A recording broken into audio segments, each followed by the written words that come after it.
Theresa May's attempt to keep Britain partially in the EU single market has been rejected by Leavers in her cabinet and described as a plot to frustrate Brexit.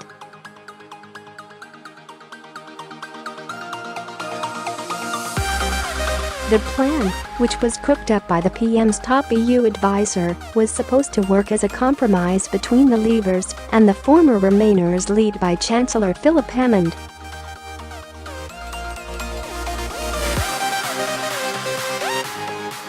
However, the Leavers rejected the compromise, claiming that it would still leave Britain at the mercy of new EU rules.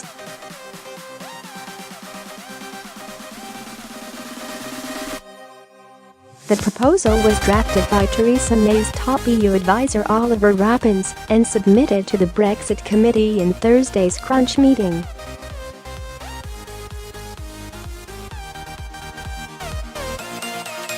It suggested that Britain would continue operating close to EU rules on hard goods and products such as cars and machines, according to The Sun.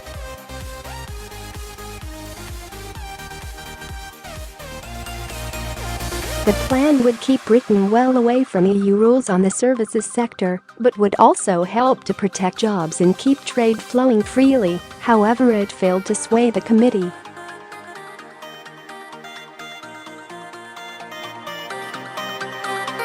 A senior Tory MP briefed on the cabinet committee's discussion told The Sun, Fox, Gove and Boris have made it clear they will not accept single market rules because it means being dictated to by Brussels forever.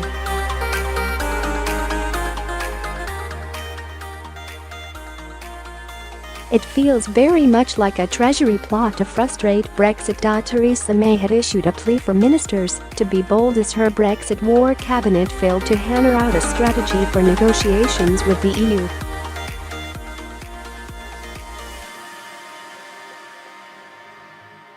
The Prime Minister urged her senior team to show ambition during Thursday's two-hour meeting.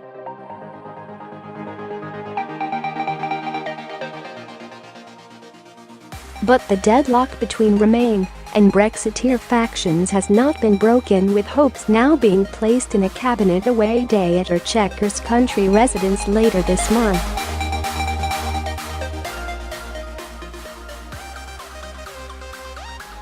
The cabinet subcommittee made up of Mrs May and her top ministers including Philip Hammond, Amber Rudd, Boris Johnson and Michael Gove discussed the Ireland issue on Wednesday afternoon.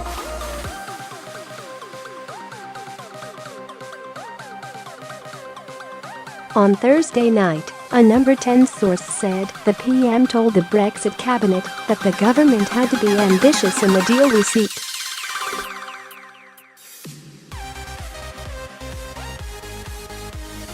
She said her starting point was to aim for something that hadn't been done before in order to come to a new relationship that will last a generation or more.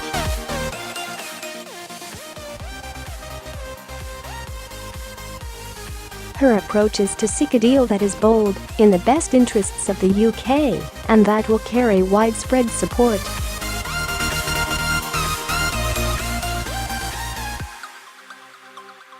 The committee deadlock was followed by more heated words between Brexit Secretary David Davis and Michel Barnier.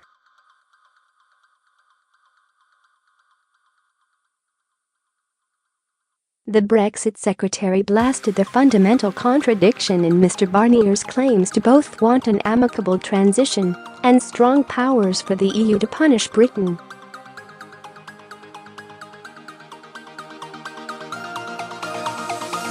Mr Barnier enraged the British negotiators earlier by threatening to call off the planned Brexit transition period if the UK quits the EU customs union.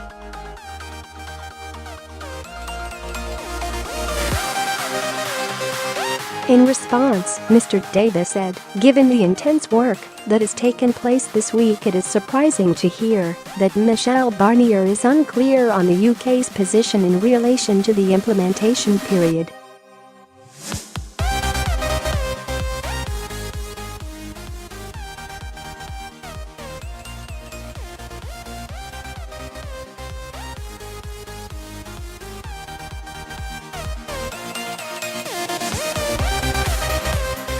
However, for any such period to work, both sides will need a way to resolve disputes in the unlikely event that they occur.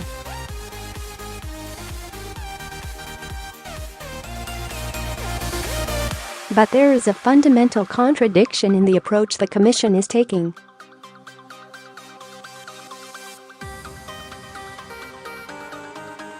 Today they acknowledged that a way to resolve disputes and infringements is needed.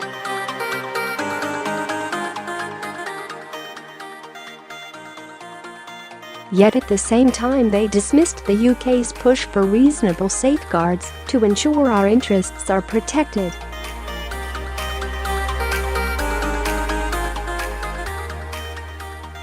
It is not possible to have it both ways. Mr Barnier's intervention came after Theresa May confirmed that Britain will not be in any form of customs union with the bloc after Brexit.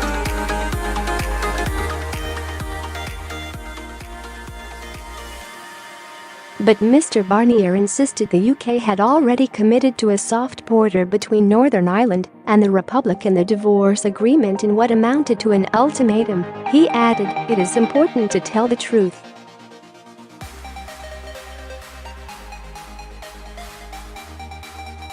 A UK decision to leave the single market and to leave the customs union would make border checks unavoidable."